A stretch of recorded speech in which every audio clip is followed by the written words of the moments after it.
writing and directing short plays inspired by Puranic literature, winning awards for his work. His notable plays includes Vetal Uvach, Eklavya, and Khagras. In 1991, he created the landmark TV series Chanakya, which became famous for its authenticity, research, and portrayal of Indian nationalism. He has been conferred with Padma Shri for his outstanding contribution in the field of arts. May I please invite on stage Pragya Tiwari. Pragya Tiwari has over 20 years of experience in the media as an editor, journalist, and commentator. She has set up and headed up newsrooms and launched international publications such as Vice in India as its first editor-in-chief. They'll be in conversation with Ashutosh Shukla. May I please request Ashutosh ji to join us on stage? Ashutosh Shukla is a seasoned journalist, author, and academic with extensive experience across major newspapers in Lucknow, Kanpur, Delhi, and Varanasi. Holding an MA in Medieval and Modern Indian History from Lucknow University, he has also served as a visiting professor at Banaras Hindu University's Center for the Study of Social Exclusion and Inclusive Policies. May I please request? And we also have Padma Shri awardee Vidya Bindu Singh ji in our midst. हमारा सौभाग्य है कि सम्मान्य विद्या बिंदु सिंह जी हमारे बीच मंच पर उपस्थित हैं। मैं अनुरोध करता हूं आशुतोष जी से कि आप सत्र में प्राण भरें, उसे आगे ले चलें। एक कॉर्डलेस माइक और दे दीजिएगा प्लीज। माइक स्टेज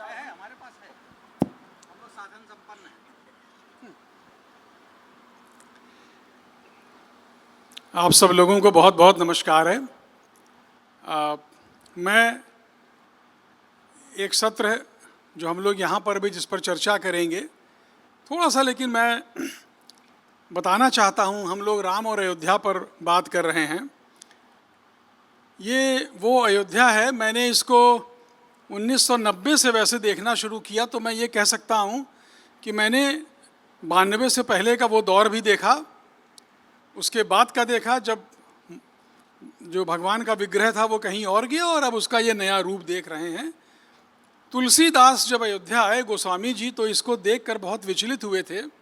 आज हम जब आ रहे थे या इसके पहले कुछ समय पहले आए या 22 जनवरी के बाद से या थोड़ा, तो यहाँ बहुत भीड़ है, बहुत दुकानें हैं, बहुत तरह का शोर है, लोग कहने लगे हैं कि अब मत आइए बहुत।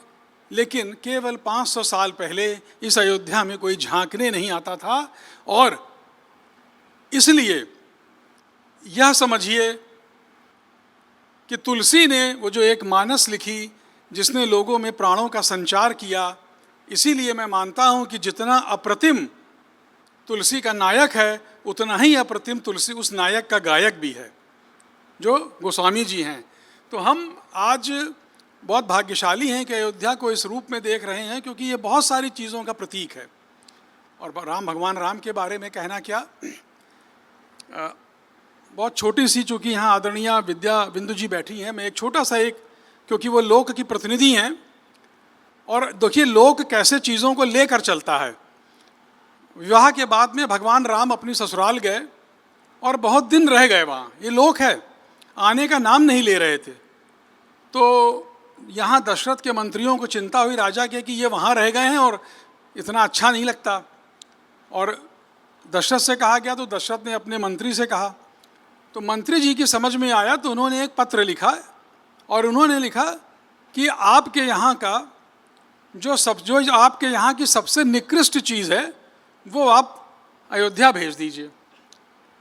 वहाँ बड़ी चर्चा हुई कि ये क्या होगा, तो किसी ने कहा कि मिथिला में कोदो मिलता है मड़वा और साकेत में नहीं मिलता है, तो ये भेज दो। तब तक उनके यहाँ एक बुजुर्ग आए और बोरों के बोरों वो मड़वा जो था कोदो वो लादा जाने लगा। ये हुआ कि इसको अब भेजना है। तब तक एक मंत्री आए, तो उन्होंने कहा कि ये क्या है, तो कहा क्यों भेज रहे हो, कहा वो चिट्ठी आई है, कहा दिखाओ। उन्होंने चिट्ठी पढ़ी, उन्होंने कहा कि भैया वो जो वहाँ बैठे हैं उनको वापस भेजो, घर जमाई सबसे निकृष्ट होता है, घर जमाई नहीं होना चाहिए। आप सोचिए, ये हमारा लोक है, ऐसे हमारे राम हैं, हमारे हर लोकगीत में हमारे कण-कण में राम हैं, ना बुरा मानते हैं और हम सब के प्रतीक हैं। तो हम आज चर्चा करेंगे, आपको बड़ा आनंद आएगा। सबसे पहले मेरे जो बिल्कुल बाएं बैठे हैं वह चाणक्य द्विवेदी जी बैठे हैं। तो डॉक्टर चंद्रप्रकाश द्विवेदी जी, जिन्होंने अब मोहल्ला 80 बनाई, पिंजर बनाई, जिन्होंने अभी सम्राट चंद्र वो पृथ्वीराज बनाई, और मैं इनको जितनी बार सुनता हूँ मैं हमेशा कहता हूँ कि इतना सुंदर सात्विक शुद्ध बोलने वाला एक सांस में मैं दूसरा व्यक्ति नहीं जानता। डॉक्टर साहब, आपको इस बात के लिए बहुत प्रणाम है। उनके बगल में पत्रकार हैं, लेकिन इतिहास के संकलन और उसको नए रूप में करने का जिन्होंने दायित्व लिया है, और जो अयोध्या की बेटी हैं, यहीं की हैं, बीकापुर की, प्रज्ञा तिवारी जी, और उनके बगल में पद्मश्री डॉक्टर विद्या बिंदु सिंह जी, हम सब की बहुत आदरणीय लोक हस्ताक्षर, लोक विदुषी। हम इनसे बात करेंगे। सबसे पहले मैं डॉक्टर साहब के पास ही आपके पास आता हूँ और आपसे ही पूछता हूँ थोड़ा सा राम की जो व्युत्पत्ति है, जो राम के बारे में एक जो सामान्य तौर पर एक जो कहा, आप राम को कैसे देखते हैं आज 2025 में और प्राण प्रतिष्ठा के बाद? आशुतोष, मैं 2024 के पहले भी कई बार आया हूँ। जब प्राण प्रतिष्ठा हुई उस दिन भी मैं था अयोध्या में। हाँ जी जी जी। जिस समय आंदोलन चल रहा था राम जन्मभूमि के लिए, उस समय भी मैं आया था। तब मुझे पता नहीं था कि चंपत राय जी और ये सब कौन व्यक्ति हैं। मैं उनसे बात करने ही आया था। एक बात समझ में आई कि भारत का संकल्प क्या था। 500 वर्ष तक एक विचार को लेकर उस पर चलना, जिंदा रहना, पीढ़ी दर पीढ़ी उसे दूसरी पीढ़ी को देना।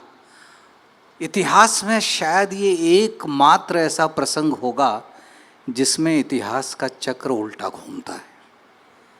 बिल्कुल। विश्व में ये कभी नहीं हुआ कि कोई एक धार्मिक स्थल तोड़ दिया गया हो या एक इमारत तोड़ दी गई हो और बाद में किसी और पीढ़ी ने उसका पुनर्निर्माण उसी जगह पर किया हो। तो पहले हम लोग अक्सर कहते थे कि इतिहास जो है वो अपरिवर्तनीय परंपरा है, अब वो बदलने वाली नहीं है। लेकिन अयोध्या में श्री राम के मंदिर बनने से अब इस पर एक प्रश्न चिन्ह भी लग गया है कि क्या इतिहास अपरिवर्तनीय है या इतिहास को बदला जा सकता है। मैं ये इसलिए भी कह रहा हूँ कि इन दिनों जिस प्रकार के विचार चारों ओर उठते हैं, ऐसा लगता है कि हम सब इतिहास को बदल देना चाहते हैं, अतीत को बदल देना चाहते हैं, क्योंकि हमारे सपनों में एक भारत है, एक श्रेष्ठ भारत की हम सबके मन में कल्पना है। लेकिन राम को मैं किस प्रकार से देखता हूँ, मैं कई बार अपने साथियों से कहता हूँ कि श्री राम का दर्शन तो ज़रूर करो, लेकिन उससे ज़्यादा ज़रूरी है कि श्री राम का जीवन दर्शन अपने जीवन में उतारो। राम की सार्थकता तब है जब आप राम के मूल्य को स्वीकार करें। राम सिर्फ मंदिर में रहें और राम हमारे हृदय में न रहें तो ये वाल्मीकि, तुलसी और जिन सभी लेखकों ने राम काव्य पर काम किया, ये उनकी असफलता है। राम हमारे हृदय में रहें और हमारे आचरण में भी आए राम, क्योंकि राम ही हैं जो जिनका राम राज्य भी है, लेकिन राम के कारण ही कौशल्या जो है वो वात्सल्य की प्रतिमूर्ति हैं। राम के कारण ही उनका जो एक भाई है वो भाईचारे का प्रतीक है। और वो भरत हो या लक्ष्मण हो या शत्रुघ्न हो, या भक्त अगर कोई है तो वो राम का है, तो वो बजरंगबली हैं। तो मैं आपकी तरफ आता हूँ प्रज्ञा जी। आपने जैसा, आप यहीं की हैं और आपने यहाँ से अब दूर रहते हुए जो अयोध्या को बदलते हुए देखा, यानी जो अयोध्या आपके बचपन की थी, जो अयोध्या आज की है, दोनों में जो एक बहुत स्पष्ट अंतर आया है, उसको आप कैसे देखती हैं कि ये बहुत वांछित है, अथवा ये समय के साथ है, अथवा ये थोड़ा कम या अधिक होना था? नमस्कार और बहुत बहुत धन्यवाद आपका, आप सभी वक्ताओं का, टाइमलेस अयोध्या का। देखिए, मेरे नज़रिए से क्योंकि मैं जब यहाँ अयोध्या आती हूँ, बचपन से आती रही हूँ, साल में 3 बार 4 बार आना होता है मेरा। मेरे नज़रिए से यहाँ जो भी कुछ बदलाव हुआ है वो असाधारण बदलाव नहीं है, लेकिन अयोध्या की जो आत्मा है, अयोध्या का जो मूल है, वो बिल्कुल नहीं बदला। मेरे समय की तो अलग बात है, मेरे पिताजी के समय, मेरे दादाजी के समय से नहीं बदला। और वो मेरे लिए वो क्या मूल है उसको मैं परिभाषित कर दूं। अभी चंद्रप्रकाश जी ने एक बहुत अच्छी बात कही कि राम केवल मंदिर में नहीं होने चाहिए। अयोध्या में गज़ेटियर बताते हैं कि 6000 से ज़्यादा मंदिर रहे हैं, 4-5 हज़ार मंदिर शायद आज भी हों, और इन मंदिरों की महत्ता है, ऐसा नहीं है कि नहीं है। लेकिन राम आपको अयोध्या में सिर्फ उन मंदिरों में नहीं मिलेंगे। वो सामूहिक जो हमारी चेतना है, समाज व्यवस्था है, संस्कृति है, खान पान है, रीति रिवाज है, कण कण में राम है। हमारा जो संगीत है, चाहे वो शास्त्रीय संगीत हो, ध्रुपद संगीत हो, लोक हो, गारी हो, सोहर हो, उसमें राम है, झूले में राम है, त्योहार में राम है, मेले में राम है, राम कथा में राम है, रामलीला में राम है। सब कुछ राम पर आधारित है। हम परस्पर मिलते हैं, राम राम कहते हैं, जय सिया राम कहते हैं, मृत्यु उपरांत राम नाम सत्य है कहते हैं। जब यहाँ कोई पैदा होता है, राम का सोहर गाया जाता है, राम विवाह के गीत विवाह में गाए जाते हैं। तो राम हमारे लिए परिवार जन समान है। चूल्हे चौके में राम है, हृदय में राम है, घरों में राम है, और राम की भक्ति ही यहाँ जीवन है। ये एक बात, ये एक आदर्श है जिसके जो यहाँ पे बिल्कुल बाकायदा बरकरार है और रहा है। चाहे जो भी कुछ ऊंच नीच इतिहास में हुई हो, ये कभी अयोध्या से कोई, ये इमारत वो है जो कभी ढह नहीं पाई। मेरे पिताजी का नाम रामकरण तिवारी है, चाचा का नाम राम प्रसाद तिवारी था।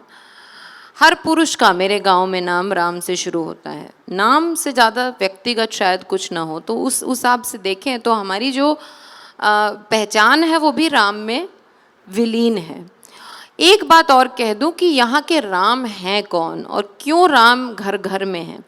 जब राम की एक परिकल्पना, राम की का एक स्वरूप हम विश्व भर में जिसके बारे में उसके सोचते हैं, तो हम राम को एक योद्धा के स्वरूप में देखते हैं, मर्यादा पुरुषोत्तम राम को देखते हैं। वो तो हैं यहाँ पे, लेकिन अयोध्या के राम सर्वप्रिय राम लल्ला हैं, बालक हैं, नवविवाहित हैं, गृहस्थ हैं, भाई हैं, बेटे हैं और वियोगी हैं। उसके बाद जब उनकी पत्नी चली जाती हैं, वो सोने की सीता बनाते हैं, और वो दयालु कृपालु राजा राम हैं, विनम्र राजा राम हैं, जो अपने भक्त हनुमान को भी नमन करते हैं और रावण को भी नमन करते हैं। बहुत अच्छा। डॉक्टर साहब, मैं आपके पास आता हूँ। थोड़ा पहले तो ये कि हम उसी सवाल को ले करके अयोध्या का क्या अर्थ है। और देखिए, अयोध्या जो आप लोग बाहर से आए हैं, या हम जो यहाँ वाले हैं, वो कभी अयोध्या नहीं कहते, हम हमेशा कहते हैं अयोध्या जी, या यहाँ पे कहा जाता है अयोध्या जी। तो ये जो अयोध्या जी हैं, इस अयोध्या का जो अर्थ है, जो इसकी व्यंजना है यह, और इसके बाद में आप हमेशा एक कथा सुनाती हैं, एक बताती हैं कि जब वो उनका होने वाला था यज्ञोपवीत, जब वो तो जो उनके यहाँ जाओ तो कैसे उनका घर पहचानो, थोड़ी सी कथा उसकी वो बताइएगा, ये आपके पास। देखिए, हमारे वेदों से ले उपनिषदों में सब में अयोध्या का वर्णन मिलता है, और इसका शाब्दिक अर्थ है जिसे जीता न जा सके। जी जी। तो उस रूप में अयोध्या में इतने युद्ध हुए, इतनी बार इतनी हिंसा हुई, लेकिन अयोध्या वालों ने हार नहीं मानी, और हमेशा बहुत नुकसान सहने के बाद भी अयोध्या के प्रति आस्था ऐसी बनी रही कि जो भी लड़की भगवान से वरदान मांगती है, कैसा ससुराल मिले, सीता जी के मुंह से कहलवाया जाता है कि रोज़ सरजू स्नान का मुझे फल मिले, अयोध्या ससुराल हो, कौशल्या जैसी सास हूँ, दशरथ जी से ससुर हूँ, और पुरुष मांगे श्री राम। तो ये हर भारतीय कन्या का स्वप्न है कि वो अयोध्या में उसकी अयोध्या जैसी ससुराल मिले। और यहाँ जैसे हमारी बहन ने अभी बताया, चंद्र प्रकाश भाई ने भी बताया कि अयोध्या के कण कण में राम है और हर संबोधन में, हर भाव में कहाँ नहीं है राम। इनको राम को लेकर के, अयोध्या को लेकर के इतनी सारी कहानियाँ गढ़ी गईं, इतने सारे गीत लिखे गए, इतनी सारी कथाएं जुड़ती गईं। अभी आप बता रहे थे कि जनेऊ वाले, तो जनेऊ का एक गीत है कि विप्र चलते हैं कि राम का जनेऊ है, मैं राजा दशरथ की बखरी ढूंढ रहा हूँ, कैसी पहचान क्या है। तो बांसवन धोतिया झुरात हुई हैं, बरुआ जेमत हुई हैं, और आंगन ढोल धमाके वह राजा दशरथ बखरी। तो बांस पर जो है केसरिया रंग बेरंग की धोतियाँ सूख रही होंगी, बरुआ जे रहे होंगे, ढोल धमक रही होगी। ऐसा एक गांव की कल्पना, पीछे बंसवारी है, बरुआ माने ब्रह्मचारी, ब्रह्मचारी, और एक गांव की कल्पना, अयोध्या की कल्पना गांव के रूप में है कि पिछवाड़े बंसवारी है और आगे नीम है, तुलसी है, एक जो प्राकृतिक परिवेश में जो अयोध्या की कल्पना है। अभी मैं बता रही थी, चर्चा हो रही थी कि लखनऊ, ये लखनऊ अयोध्या में यतीन जी के ही पूर्वजों का बनाया हुआ है, लाख आमों का बगीचा, जो केवल अब शब्द रह गया है। अब जो है लखनऊ मिलते नहीं हैं। यहाँ का लखनऊ, मैं बचपन में सोचती थी लखनऊ होता क्या है, तो बताया कि लाख आम के पेड़ों का बगीचा। तो और बहुत सारी किंवदंतियाँ हैं, बहुत सारी चीज़ें जुड़ी हुई हैं, और राम के बिना अयोध्या की कल्पना ही नहीं हो सकती। जब राजा दशरथ कहते हैं, कौशल्या को समझाते हैं कि संतान नहीं तो क्या हुआ, हम तीनों भुवन के राजा हैं, अयोध्या के राजा हैं, यहाँ का सुखभोग करेंगे। तो कहती हैं कि आपके लिए सुखभोग की सामग्री है अयोध्या, लेकिन मेरे लिए राम के बिना एक कूड़ा करकट से ज़्यादा इसका महत्व तो नहीं है। तो ऐसे राम के बिना जब राम जाने लगते हैं, तो कई गीत ऐसे इतने मार्मिक हैं कि कौशल्या कहती हैं कि अवध के बच्चों, तुम खूब धूम मचाओ यहाँ, ऐसी धमार रचो कि राम खेलने में भूल जाए कि उन्हें बन जाना है जी। फिर जब नहीं बच्चे रोक पाते तो कहते हैं ऐसे अयोध्या में सब निर्दयी बसते हैं, कोई मेरे राम को नहीं रोक रहा है, तो पीछे पीछे चलते हैं। फिर जब चले जाते हैं तो राम बिना मोरी सोनी अयोध्या, और लक्ष्मण बिन लखराऊं, और सीता बिना मोरी सोनी रसोईया, कौन मेरे भोजन बना के देगा। राम आँखों की पुतली हैं, लक्ष्मण नायक हैं, और सीता मेरे हाथ की कलछी हैं, कलछी जिससे भोजन परसा जाता है, तृप्त होता है। तो सीता के बिना, सीता के हाथ के बिना कौन तृप्त करेगा। ऐसे ऐसे गीत हैं कि आप सुनते जाइए, भावुक होते जाइए, और उस गीत के भीतर जो राम के प्रति आत्मीयता है उसे आप स्मरण करते रहते हैं। बहुत अच्छा। डॉक्टर साहब, मैं आपके पास आता हूँ फिर से। अक्सर ये बात कही जाती है कि प्राचीन काल में भारत राज्यों में बटा था और भारत शब्द का जो धारणा थी वो नहीं थी, लेकिन हम जब रामकथा को देखते हैं तो अयोध्या, फिर किष्किंधा, और फिर इसमें जब लंका मिलती है तो ये पूरा एक भारत हमको दिखता है। तो मेरा जो प्रश्न आपसे है कि आप एक जो सनातन धर्म या जो जम्बू द्वीप अथवा जो भारत है उसमें रामकथा को उस परिप्रेक्ष्य में कैसे देखते हैं? बहुत ही अच्छा प्रश्न किया सुदोष भाई, क्योंकि इन दिनों इस पर मैं काम भी कर रहा हूँ। क्या बात है। कई बार ये प्रश्न रामायण में भी है। रामायण में जब राम का प्रवास हो रहा है, वो वन वन जा रहे हैं और 14,000 राक्षसों का उन्होंने नाश किया, ये संख्या रामायण बताती है। प्रश्न उठता है कि यदि राम सिर्फ अयोध्या, भारत सिर्फ अयोध्या तक है, तो जिन वनों में वो जा रहे हैं वो किस अधिकार से, हिंसा नहीं मैं कहूँगा, दुष्ट और दुष्टता का नाश कर रहे हैं, अधर्म का नाश कर रहे हैं। वहाँ राम जो उत्तर देते हैं उससे एक भारत की कल्पना आती है कि मैं उस राष्ट्र का शासक हूँ और इसके नाते मेरा ये धर्म है। और जब हम सब इस कथा को जानते हैं कि जब उन्होंने लंका पर विजय पा ली है जी, तो नैसर्गिक है कि हमारे यहाँ जो विजेता होता है राज्य उसका माना जाता है, लेकिन राम उसको स्वीकार नहीं करते हैं, विभीषण को वो देते हैं। तो राम वन गमन पथ पर मैं इन दिनों काम कर रहा हूँ। बहुत सुंदर। और ये चुना ही इसलिए गया था विषय कि राम किस प्रकार से भारत के जन मन में है, साहित्य में है, कला में है, नृत्य में है, शिल्प में है, लोक गाथाओं में है, और कैसे राम की कथा को लेकर पूरे भारत में नई रचनाएं भी लिखी गई।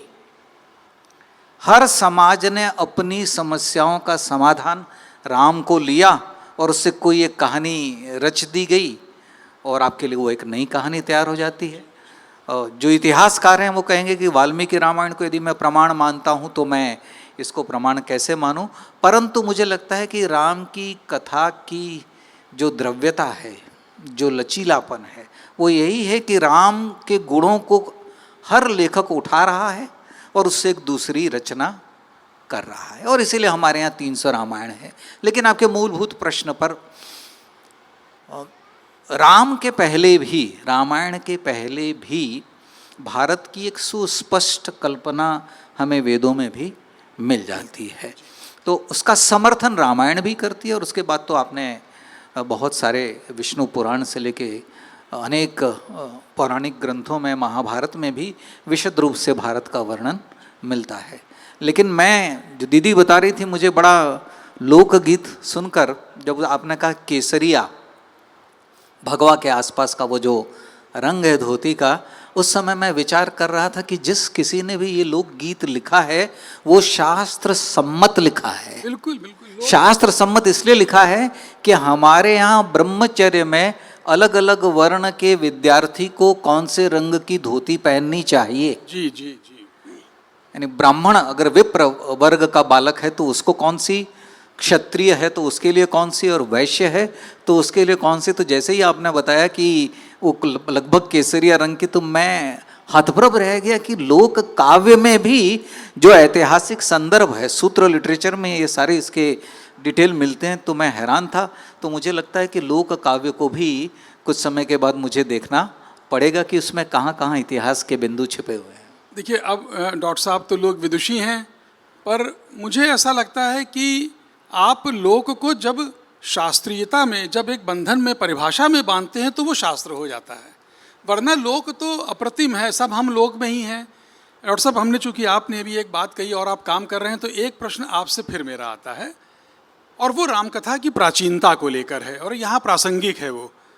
आप रामकथा को कितना प्राचीन मानते? लेकिन क्यों? क्योंकि जातक भी ये कहते हैं कि बुद्ध का एक पहले का नाम जो है वो राम है, और अभी कुछ विद्वान हैं वो ये कहते हैं कि वेदों में जिन राम या सीता का उल्लेख आया है वो दूसरे संदर्भों में है, वो रामचरितमानस या रामायण, वाल्मीकि रामायण के पात्र नहीं है। सीता का अर्थ वो रेखा होता है, वो आप, तो कितनी प्राचीनता है इस पर में? ये सारे इतिहासकार लगभग इसको मानते हैं कि वैदिक राम हमारे राम नहीं है, दशरथ पुत्र राम वैदिक राम नहीं है। सीता का जो संदर्भ आता है वो संदर्भ खेती के तौर पर आता है जी, क्षेत्र के तौर पर आता है। जाहिर सी बात है, वाल्मीकि को हम प्रामाणिक मानते हैं, लेकिन जैसा आपने कहा, दशरथ जातक जो लिखी गई है, जो बौद्ध ग्रंथ है, ऐसा कहा जाता है कि वो शायद वाल्मीकि से पहले लिखा गया हो। लेकिन ये एक मत है, इस पर अभी कोई निर्णायक, क्योंकि हमारे पास ऐसे कोई माध्यम अभी तक नहीं है कि कौन अति प्राचीन है। और मेरा ये मानना है कि जैसे वाल्मीकि उनके समकालीन माने जाते हैं, तो यदि कोई प्रामाणिक इतिहासकार रहा होगा तो वो वाल्मीकि रहे होंगे, जिनकी दृष्टि से आप उन्हें आदि कवि कहते हैं। आदि कवि कहते हैं। संख्या, हम अक्सर संख्या में पड़ जाते हैं कि कितने 100 वर्ष रहे होंगे। ये इतिहासकारों का एक उनका दायित्व भी होता है। मैंने governance and civil services in Ramayana, ये किस प्रकार से सुशासन की पूरी कल्पना, जिसको लेकर राम राज्य की कल्पना वाल्मीकि भी वर्णन करते हैं और तुलसी भी वर्णन करते हैं, वो कैसी है, उसके लिए भी मैंने इस पर थोड़ा सा अध्ययन किया था। तो लगभग जो रखा जाता है वो ईसा के 1000 वर्ष से और पीछे आप जाएंगे तो राम कथा, जैसे फादर कामिल बुल्के ने इस पर बहुत सुंदर काम किया है, और वो कौन सा कांड किस समय में जाकर और विकसित हो रहा है, कहानी कैसे विकास की ओर बढ़ रही है। और वही नहीं, उसमें एक तुलनात्मक अध्ययन भी आपको मिलता है कि अलग अलग कथाओं में अलग अलग कांड किस प्रकार से हैं। तो ये मुझे अयोध्या वासियों को ये बताने की ज़रूरत नहीं है, ये सब पढ़े हैं। लेकिन कई बार चूँकि मैं सिनेमा का आदमी हूँ, तो मैं सिनेमा में कथ्य के अलावा चित्र ढूंढ रहा होता हूँ। मैंने कभी नहीं देखा कि हम किसी भी फिल्म मेकर ने श्री राम को कभी पेंटिंग करते हुए, चित्र बनाते हुए दिखाया हो। जबकि वाल्मीकि लिखते हैं कि वो चित्रकला में भी प्रवीण थे। ब्रिलियंट थे। हाँ, हमने कभी नहीं देखा कि राम वीणा को लेकर कोई राग गा रहे हैं, जबकि लिखा गया है कि भूतल में संगीत में वे श्रेष्ठ हैं।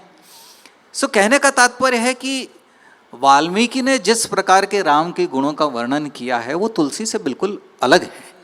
और जिस विस्तार से और जिस ऐतिहासिक दृष्टि से वाल्मीकि ने लिखा है, कई बार आश्चर्य होता, हम धीरे धीरे जैसे बातें करने लगेंगे कई ऐसी चीज़ें जो मैं बार बार वाल्मीकि रामायण पढ़ता हूँ। मैं लेकर भी आया था कि किसी ने चुनौती दी तो मैं वाल्मीकि रामायण खोल कर दिखा दूंगा कि ये यहाँ लिखा हुआ है, परंतु फिर मैंने कहा कि इसकी ज़रूरत नहीं है। जैसे कि मैं एक छोटा सा उदाहरण देता हूँ। मैंने 2-3 बार रामायण पढ़ी। हम सब ये जानते हैं कि मंथरा ने कैकेयी की बुद्धि भ्रष्ट कर दी और उन्होंने राम के लिए वनवास का वर मांगा।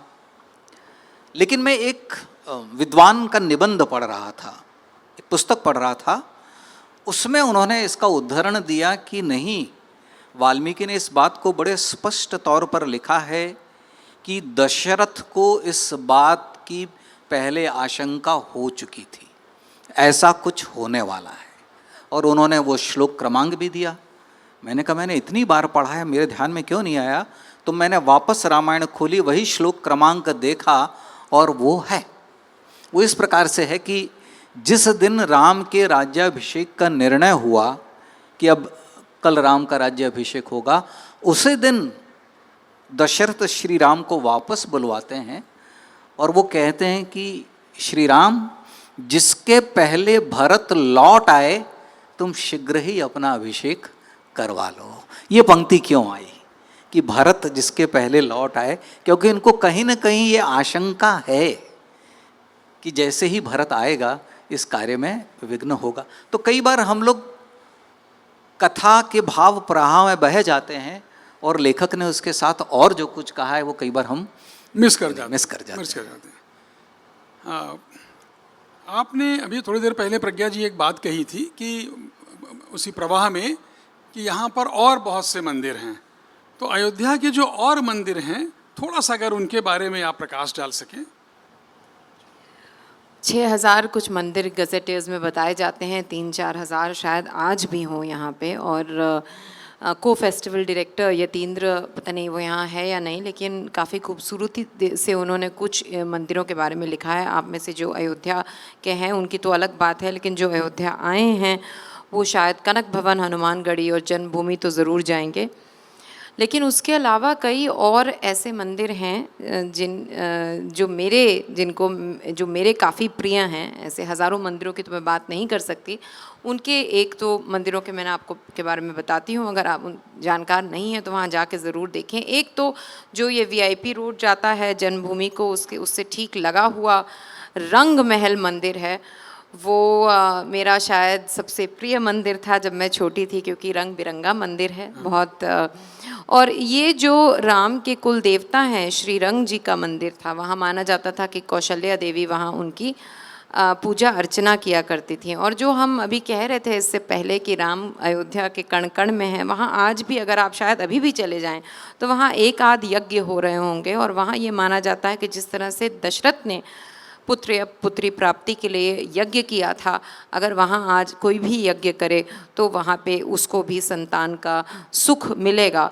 और बराबर वहाँ यज्ञ की तैयारी है, यज्ञ चलते रहते हैं। उसकी एक और ख़ास बात यह है कि माना जाता है राम सिया वहाँ होली खेलते थे, तो जो हनुमानगढ़ी की चारों पट्टियाँ हैं उनके आपस में कई बार नहीं बनती, लेकिन वो होली के दिन रंग महल चारों पट्टियाँ जाके वहाँ होली खेलती हैं। उसकी एक और ख़ास बात यह है कि वहाँ पे सब स्त्री भाव से हैं, सबने अपने को सखी माना हुआ है, राम सखी माना हुआ है।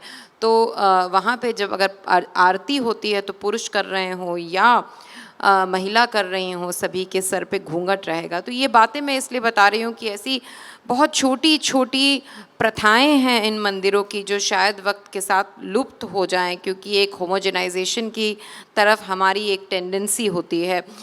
इसके अलावा त्रेता ठाकुर का मंदिर है, वहाँ एक अजीब सा चलन है, ये है कि सिर्फ महीने में 2 दिन दर्शन का रिवाज है एकादशी को। फिर देवकाली, बड़ी देवकाली शक्ति का जो मंदिर है, जो राम की कुल देवी हैं। राम की शक्ति पूजा तो खैर इतनी प्रचलित है कि निराला ने उस पर एक बहुत सुंदर कविता लिखी है, आप गूगल करेंगे तो आपको मिल जाएगी। लेकिन उसका जो उस कविता का भाव है वो आज भी उस मंदिर में मौजूद आपको मिलेगा।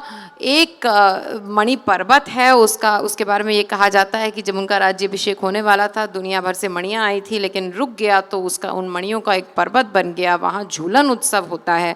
अगर आप सावन में वहाँ जाएं तो हर मंदिर से, हर घर से राम सिया वहाँ आते हैं और झूलते हैं, और वहाँ संगीत की परंपरा है और बहुत ही खूबसूरत उत्सव ये मनता है। कोविड के अलावा 100 साल से मनता आ रहा है, कभी नहीं रुका है।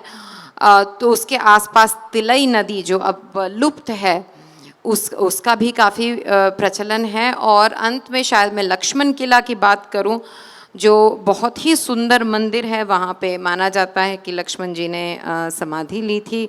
वहाँ के जो संत थे जिन्होंने स्थापना की थी मंदिर की, वो 1 साल लगाकर जो सिया की मूर्ति है वो लेकर मिथिला से डोली में उठाकर पैदल वो मूर्ति लाई गई थी। तो उसे वहाँ पे सिया की प्रधानता है, उनका ससुराल माना जाता है। संगीत की बहुत परंपरा है वहाँ पे। रामलला भी हैं वहाँ पे, उनका श्रृंगार करके उन्हें दर्पण दिखाया जाता है। एक और बात वहाँ मानी जाती है कि वहाँ पे झूठ नहीं टिकता।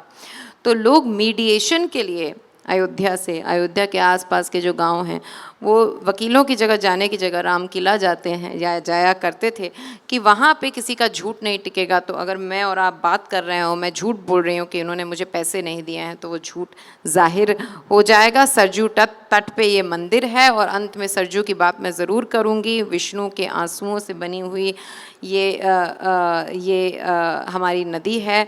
जैसा कि दीदी कह रही थी, ऋग्वेदों में भी सरयू का जिक्र है। और राम का, अगर राम की बात करें, जैसे अयोध्या के बिना हम राम की बात नहीं कर सकते, राम के बिना हम सरयू की बात नहीं कर सकते। वो सरयू के किनारे होली खेलते थे, झूलते थे, और फिर सरयू में ही उन्होंने जल समाधि ली गुप्तार घाट में। और हमारे यहाँ माना जाता है कि भावपूर्ण अगर आप सरयू में स्नान करें तो राम के जो गुण हैं वो आप में आ जाते हैं। बहुत सुंदर। हमने राम की बात की, अयोध्या की बात की, लेकिन सीता के बिना राम, तो मैं थोड़ा सा आपसे जानना चाहता हूँ कि एक सीता हैं जो अयोध्या में है, एक सीता है जो मिथिला में है, फिर एक लंका में है, लेकिन सीता का एक बिल्कुल निखरा हुआ रूप चित्रकूट में आता है। तो इन पर थोड़ा सा अगर आप प्रकाश डालें, और कोई इस पर कोई गीत अगर। अभी बिटिया ने इतनी अच्छी ढंग से सारी मंदिरों के बारे में बताया। 2-1 मंदिर जो हैं जो मैं भी कहना चाह रही हूँ। पहले एक तो कनक भवन, वो कहते हैं कि कैकेयी जी ने मुँह दिखाई में दिया था सीता जी को। एक दत्विन कुंड है जहाँ पर एक लोकगीत मिलता है, जहाँ लव कुश के जन्म की खबर पा करके राम दातून कर रहे हैं, दातून उनके हाथ से गिर जाती है, भावुक हो जाते हैं। लक्ष्मण से पूछते हैं कि तुम्हारे भाल पर रोचना कहाँ से मिला? तो कहते हैं मेरी भाभी हैं तपोवन में, वहीं से रोचना आया है। तो बड़े भावुक होकर कहते हैं कि हाथ के दतुइन गिर गए, गेंडुआ ढरक गए, राम भर भर चुए आंस पटकुवन पूछें कि भैया तुमने बताया नहीं, मैं जो नाऊ संदेश लेके आया था उसको कुछ उपहार दे देता। ये कह कर के रोते हैं। इसी तरह और भी, जैसे जनौरा गांव है, वो जनवासा था। जब जनकपुर से बारात आई थी, ये यहाँ वहाँ से रुके थे लोग। और धोपाप है, बिल्वहर घाट में दशरथ जी की समाधि है, श्रवण क्षेत्र है वहाँ हमारे गांव के पास। तो राम कथा से जुड़े हुए जितने स्थान हैं, इनको भी सौंदर्यीकरण के उसमें इनको विकसित करने की ज़रूरत है। जो आपसे अनुरोध है कि आप, शासन ने वैसे इसको शुरू कर दिया है, लेकिन इनके ऊपर इनका इतिहास लिखा जाना चाहिए। और बहुत सारे मंदिर जो सड़क को चौड़ा करने के लिए गिराए गए, वहाँ भी शिलापट लगना चाहिए कि हाँ कौन सा मंदिर था, बहुत अच्छी बात उनके है, महत्व को देते हुए। बहुत अच्छी बात। और सीता जी का जो प्रसंग है, सीता जी के बारे में जब बात करती हूँ तो मैं बहुत भावुक हो जाती हूँ। मिथिला वाले जब यहाँ आते थे तो अयोध्या का पानी नहीं पीते थे, कहते थे बिटिया का ससुराल है। तो हमारे बाबा वगैरह बताते थे कि वहाँ से कोई आता था तो हम लोगों के यहाँ से होता, जनकपुर से कोई आ रहा है तो उनको खाना वाना खिला करके बाकायदा तब यहाँ भेजा जाता था। तो ऐसे प्रसंग हैं जब सीता के कहती हैं कौशल्या कि जिसको तुलसीदास जी ने कहा दीप बात नहीं टारन कहू, तो जब चलने को कहती हैं वन तो कौशल्या बहुत भावुक हो जाती हैं, कहती हैं कि बिटिया तुम कैसे बर्दाश्त करोगी। लेकिन फिर वो समझती हैं उनका दर्द और कहती हैं कि जिसका पति साथ नहीं रहता उसके दुख को कोई समझ नहीं सकता, इसलिए तुम जाओ। और सीता जब वन जाने के लिए बहुत मानती हैं कि हम नहीं रह पाएंगे, तो फिर राम, एक फगुआ है जिसमें राम कहते हैं अच्छा नहीं मान रही हो तो चलो। और वही है वो है जो विधा लिखा विधि माथे, और भय तो रथ पर तुरंत सवारे करके कौशलपुर अधियारे। और जब वहाँ जाती हैं तो वहाँ भी जो भी कष्ट सहती हैं, और बाद में लौट के आती हैं जब तपोवन जाने की, जब गर्भावस्था में वो कहती हैं कि मुझे फिर ऋषियों का आश्रम देखने की इच्छा हो रही है, तो राम उन्हें एक बहाने से वन भेजने का उपक्रम करते हैं, जिस पर लेकर के आज तमाम प्रहार श्री राम के ऊपर किए जाते हैं कि सीता को गर्भावस्था में वनवास दिया। लोकगीतों ने भी बहुत मार्मिक ढंग से उसकी अभिव्यक्ति की है। मैंने जब एक पुस्तक अज्ञेय जी के कहने पर लिखी है ये सीता सूरजवा की ज्योत, उसमें पूरी राम कथा उनके जन्म के पहले से लेकर के गुप्तार घाट पर गुप्त हुए हैं, वो सारे गीत एक उसमें, उस पर एपिसोड 25 एपिसोड में आकाशवाणी से प्रसारित भी हुआ था। तो उन गीतों में जो सीता की छवि है उसको देख के लगता है कि राम की कथा सीता की कथा की छांव बन गई है। सीता इतनी बड़ी हो जाती हैं अपनी सहनशीलता के कारण और राम के प्रति अनुराग के कारण, अपने त्याग के कारण, कि हर माँ चाहती है कि मेरी बेटी सीता जैसी बने। हमारी आज की आधुनिक बहनें कहती हैं कि आप सीता का उदाहरण बार बार देती हैं, क्या चाहती हैं कि यथास्थिति वैसी बनी रहे, स्त्रियां सहती रहें वैसे। तो मैं उनसे अनुरोध करती हूँ कि आप सोचिए कि जो सहता है वो छोटा नहीं होता, कमज़ोर नहीं होता। सीता जैसा होना बड़ी तपस्या से होता है, और वो तपस्या जो करता है वही अमर होता है। तो हमारी आज की बेटियों को सीता का जो आदर्श माताएं सिखाती हैं वो हमेशा याद रखने का है कि सीता इस भारत की ऐसी विभूति हैं जिनका अनुसरण करना, जिनके नाम के साथ अपने नाम को जोड़ना, ये भी बहुत सार्थक है। और हमारी बच्चियों को सीता के चरित्र को बराबर याद करना है, उनसे प्रेरणा लेते रहना है। वो धैर्य और संतुलन सिखाती हैं जी। अच्छा, एक बात मैं आपके पास, चूँकि माइक पे एक सोहर है जो मैं पहले आपको बताऊं, और वो अवध का सोहर है, लेकिन आप उसका अगर कारण जानेंगे, उसकी कथा जानेंगे, तो आपको लगेगा कि यह भी सोहर हो सकता है।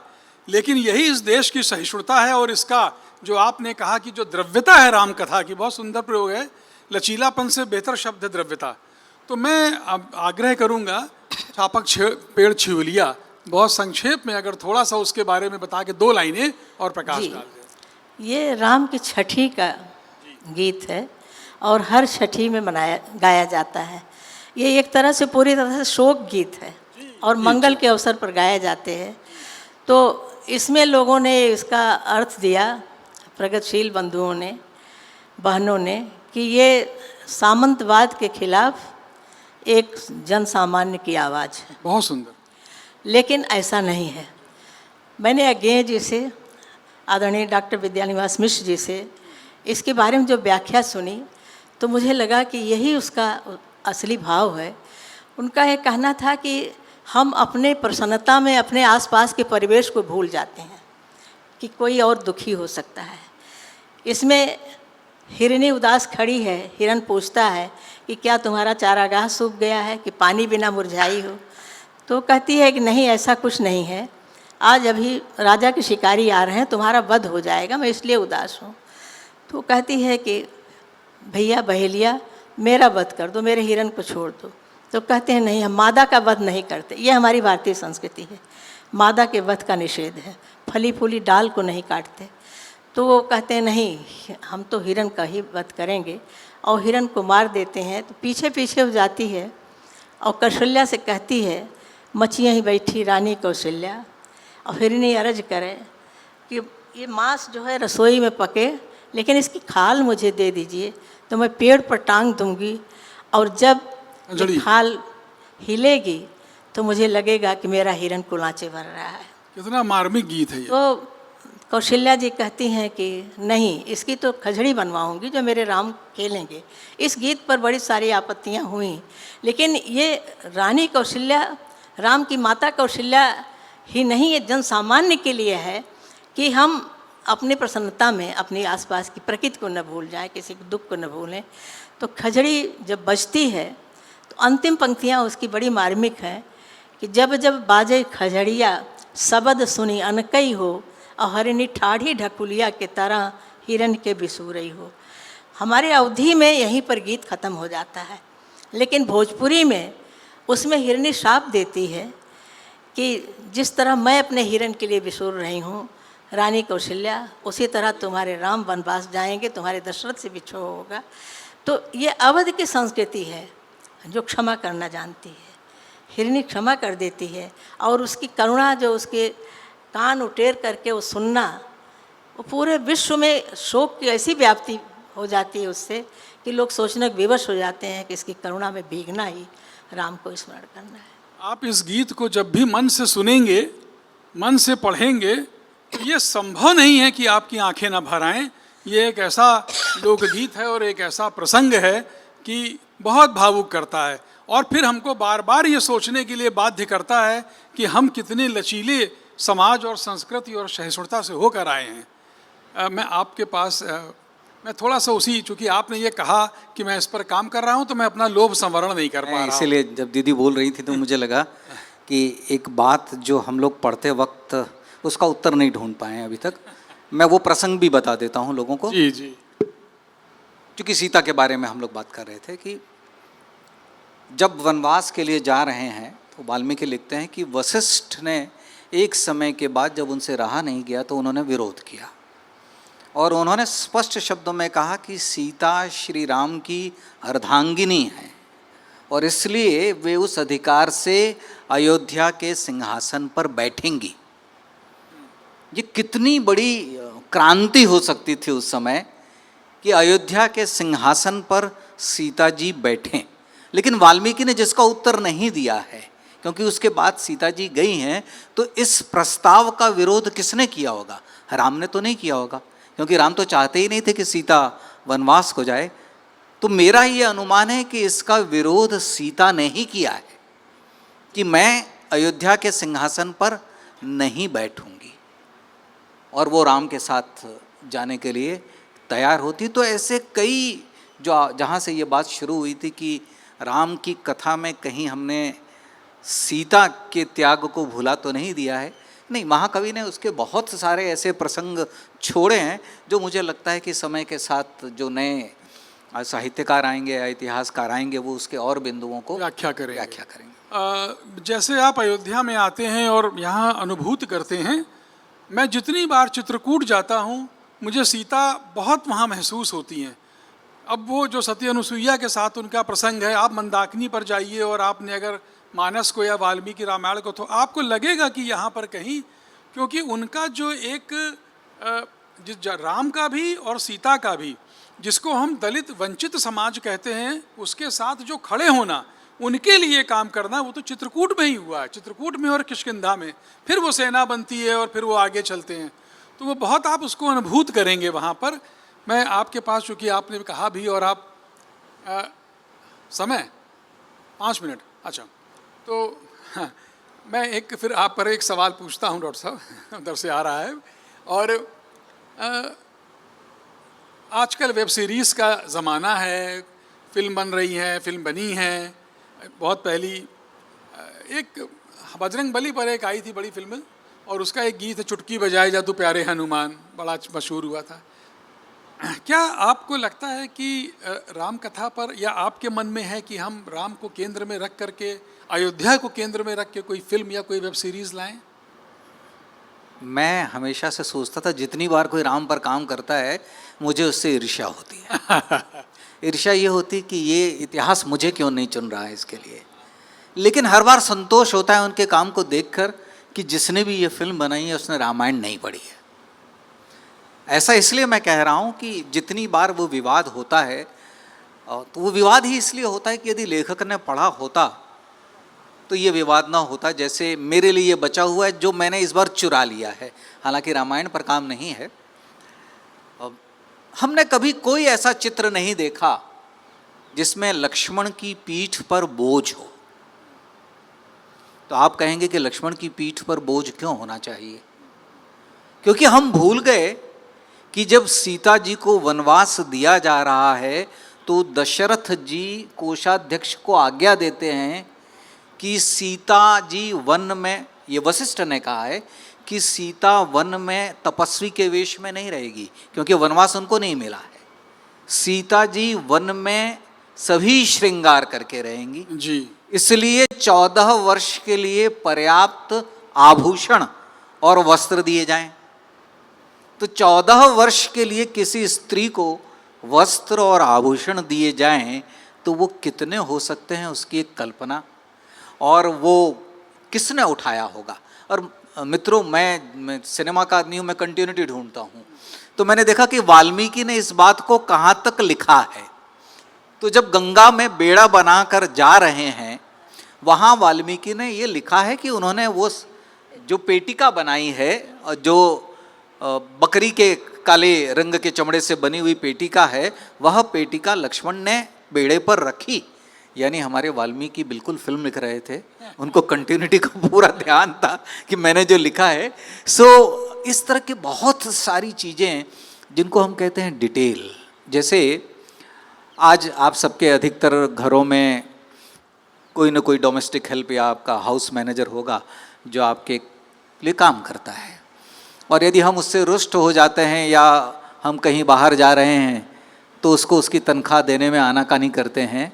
लेकिन श्री राम एक ऐसे चरित्र हैं भारत में जो जब वन में जा रहे हैं तो वह आज्ञा देते हैं कि मेरे जितने सेवक हैं, मेरे और लक्ष्मण के, उनके 14 वर्ष की भृत्ति, 14 वर्ष का जो उनका मेहनताना है वो उनको दिया जाए। और उनसे वो प्रार्थना करते हैं कि जब हम लोग चले जाएंगे तो हमारे घर को सूना न छोड़ना। तो ये सारी जो कल्पनाएं हैं राम को लेकर, हमने कभी उनके जीवन को ऐतिहासिक दृष्टिकोण से देखा नहीं। हम लोग भावुक हो जाते हैं, हमारे लिए देवता हैं, हमारे लिए ईश्वर हैं, लेकिन इसके अतिरिक्त भी जो कुछ वाल्मीकि लिखते जा रहे हैं वो इतना अद्भुत है। नीतिगत बातें इतनी अद्भुत हैं। जैसे शततम सर्ग, जो 100वां सर्ग है जिसमें राजनीति पर बात होती है, वहाँ राम भरत से पूछ लेते हैं कि कहीं ऐसा तो नहीं है कि तुम्हारे अधिकारी रिश्वत लेके अपराधियों को छोड़ देते हैं। इसका मतलब है राम के संज्ञान में है उस समय उत्कोच कि कहीं ऐसा तो नहीं है कि रिश्वत लेके आपने छोड़ दिया। वो पूछते हैं कि क्या तुम्हारे कृषक जो हैं वो सिर्फ वर्षा के जल के पर तो आधारित नहीं है, क्योंकि वो जानते हैं कि बरसात होगी नहीं होगी, इसलिए आपको एक जिसको पर्यायी व्यवस्था है। इस तरह के ऐसे कई प्रश्न हैं जो कई बार हैरानी होती है। शासन प्रशासन यानी शाश्वत प्रश्न जो अभी भी मनुष्यता के सामने हैं। लगभग मुझे अगर ध्यान सही है तो श्री राम 88 प्रश्न पूछते हैं लक्ष्मण से, और उसी के माध्यम से वो लक्ष्मण को भरत जी को शिक्षा भी दे रहे हैं जब वो चित्रकूट में आए हैं। तो मेरे कहने का तात्पर्य कि एक फिल्मकार के तौर पर मैं तो बिल्कुल चाहूँगा कि जैसे जब श्री राम ने जो अपनी जटाएं बांधी हैं वो अयोध्या में नहीं बांधी हैं। हम सब ने देखा है कि वो अयोध्या से, वो जटाएं अयोध्या निकलने के बाद जब वो गंगा पार कर रहे हैं, जब वो गोह से मिल लिए हैं और गोह से कहते हैं कि वट वृक्ष का दूध, सैप, जो बनियान ट्री का सैप है वो ले आओ, और वहाँ वो पहले लक्ष्मण की जटा बांधते हैं। तो मैं थोड़ा सा विज्ञान का विद्यार्थी हूँ, इसलिए उस प्रिसिशन को, सर्जिकल प्रिसिशन, मैं चाहता हूँ कि ये सब किस कदम पर क्या क्या हुआ है। जैसे हम हमेशा कहते हैं पर्णकुटी, लेकिन हम जितनी भी कुटियाँ देखते हैं वो पर्ण की।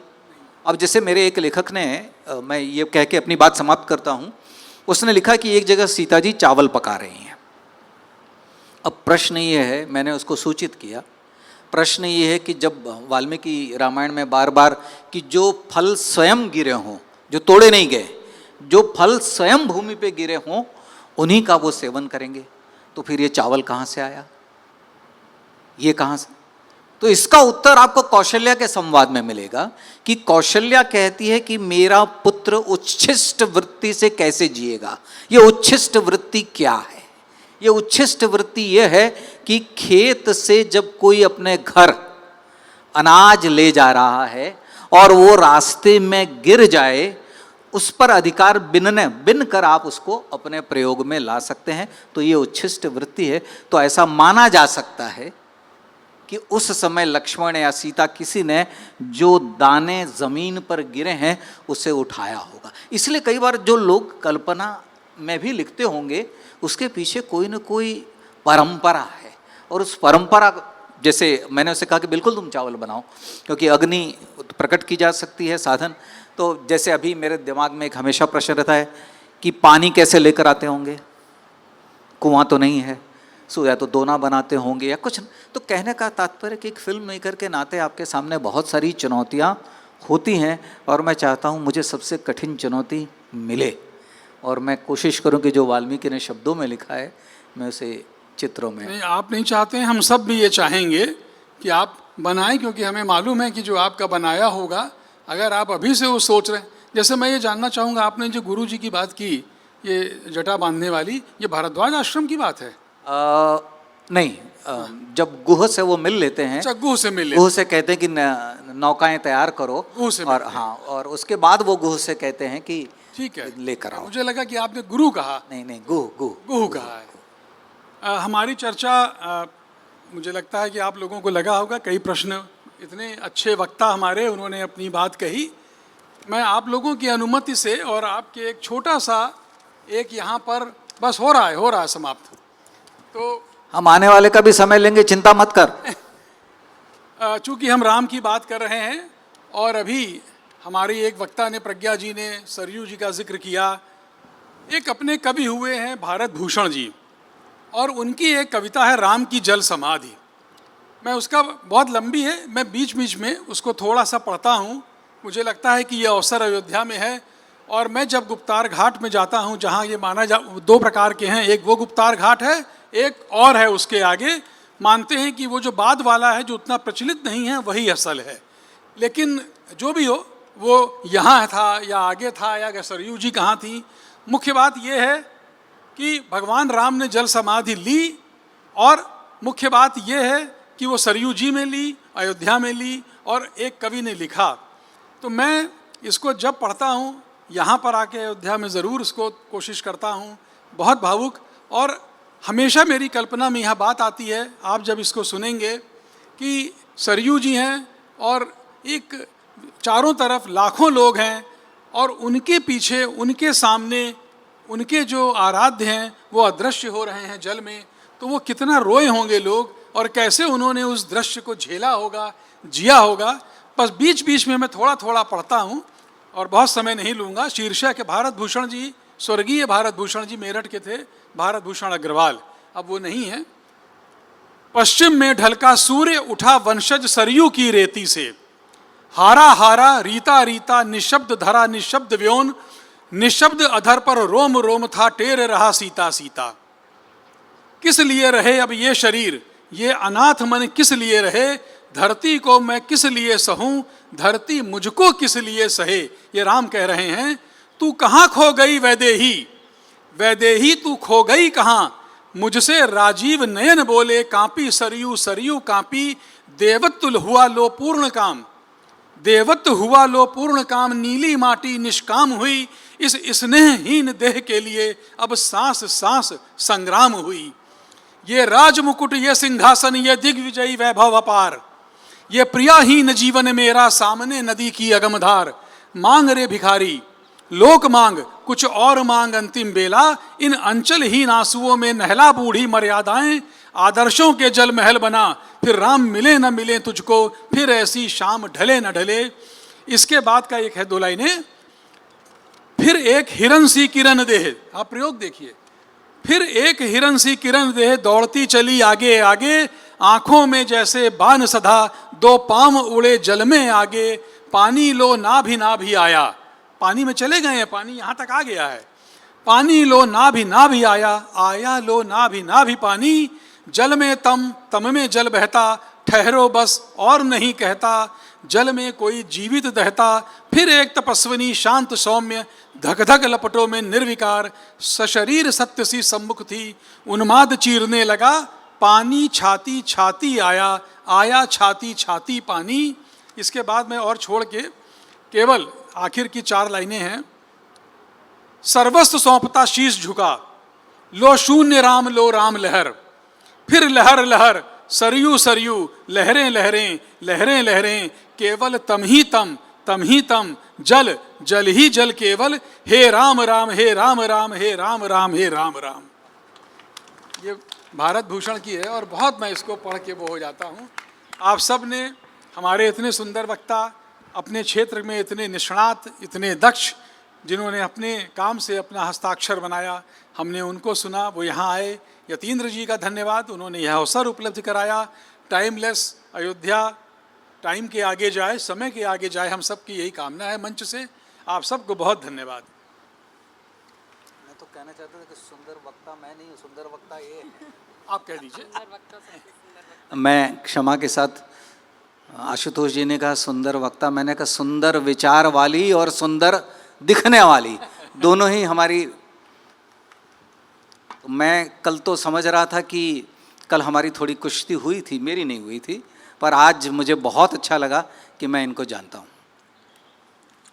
बहुत बहुत धन्यवाद। और चाहे बात कुछ भी हो, हाशिए पर संचालक रहता है हमेशा, और क्योंकि हमें समय के साथ चलना है, समय से बंध के रहना है, इसीलिए कभी कभी मन नहीं करता कि हम सत्र को रोकें, लेकिन रोकना हमारी मजबूरी है। मैं अनुरोध करता हूँ टाइमलेस अयोध्या फेस्टिवल के पेट्रन्स श्री संजय घई एवं श्री हर्ष मोहन जी से कि कृपया आप मंच पर आएं और हमारे सभी वक्ताओं को सम्मान प्रदान करें। क्या मेरा क्वेश्चन चंद्र प्रकाश सर से था। सर, हम लोग आपकी फिल्मों के बहुत पसंद करते हैं, हम सब। फिर भी फ्लॉप करवाते हो यार फिल्म। सर एक बड़ी दुविधा है सर। पृथ्वीराज चौहान में एक प्रसंग है सर कि 4 बांस 24 गज, अंगुल अष्ट प्रमाण, ता ऊपर सुल्तान है, मत चूको चौहान। तो सर, हम लोगों ने इसको पढ़ा है और बहुत शिद्दत से इस कविता को जानते पहचानते हैं, लेकिन जब इसको पोर्ट्रे किया गया फिल्म के पर्दे पर, तो वो कहीं ना कहीं वो प्रसंग मिसिंग लगा, क्योंकि फिर वो घोड़े पे थे और उस चीज़ को। तो बॉलीवुड जब इस तरीके की चीज़ों को पोर्ट्रे करता है, तो आने वाली जो जनरेशन है वो शायद कुछ जो इन्फॉर्मेशन हमारी किताबों में है वो। अविरल, कल तुम थे? सर हाँ था मैं। तो तुमने सुना नहीं मैंने क्या कहा था कि रासों के जितने संस्करण हैं जी सर, उसमें ये कहीं नहीं है। एक ना, इवन जो पृथ्वीराज रासो पढ़ाते हैं वो भी इसको भूल चुके हैं कि किसी रासों में नहीं है। एक दूसरा, इस पर एक महाराष्ट्र के इतिहासकार ने काम किया है जी सर। वो प्रश्न नहीं है कि गज शब्द कब आया, ये सिकंदर लोदी के समय आया और अकबर के समय ये इलाही गज हो गया। 1192 में गज शब्द था ही नहीं। दूसरी बात, मैं विज्ञान का विद्यार्थी हूँ। अब आप सब सोचें, 4 बांस 24 गज, मेजरमेंट की यूनिट बदल जाती है। पहले मेजरमेंट की, क्या 4 बांस एक ही हाइट के होंगे, ये एक ही लेंथ के होंगे, ये ज़रूरी है जी। किसी कवि की कल्पना है जी जी। और जिससे हम अभिभूत हैं और हम उसको देखना चाहते हैं जी। मुझे ऐसा लगा था कि मैं कोई क्रांतिकारी कदम उठा रहा हूँ, परंतु अब मुझे ऐसा लगता है कि मैंने बेवकूफ़ी भरा कदम उठाया था, क्योंकि मैं आपकी धारणाओं को जो काल्पनिक है यदि उसको पुष्ट करता तो शायद लोग मानते कि मैंने खोज का काम किया है, पर मेरे खोज का काम असफल है। ऐसी बहुत सारी बातें हैं। देखिए, फिल्म जब तक बनती है, मैंने जो कहानी लिखी थी वो कहानी कुछ और थी, जो कहानी आई है, लेकिन ये एक प्रोसेस है।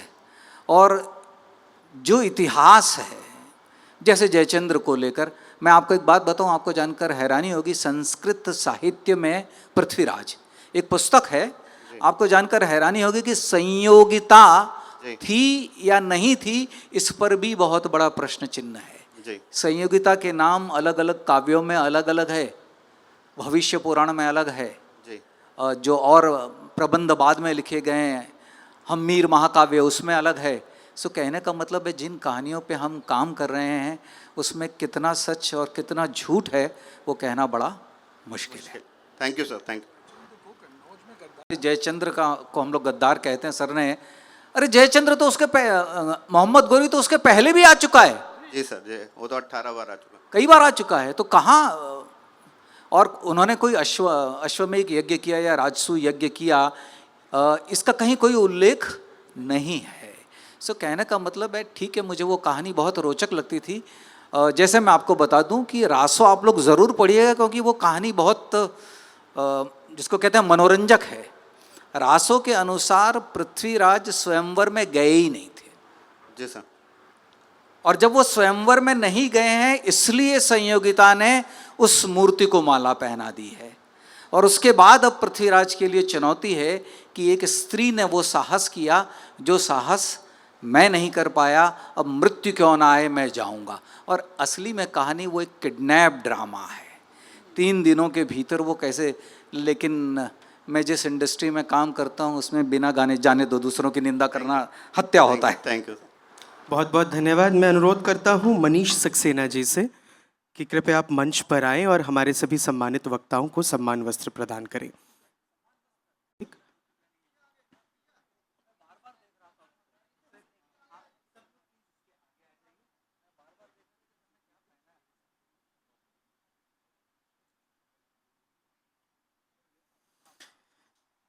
श्री राम और अयोध्या, इस विषय पर हम सुन रहे थे पद्मश्री से सम्मानित आदरणीय डॉक्टर चंद्र प्रकाश द्विवेदी जी को, सम्मान्य प्रज्ञा तिवारी जी को, पद्मश्री से सम्मानित सम्मान्य विदुषी विद्या बिंदु सिंह जी को, और उनके साथ बातचीत कर रहे थे आदरणीय श्री आशुतोष शुक्ल जी।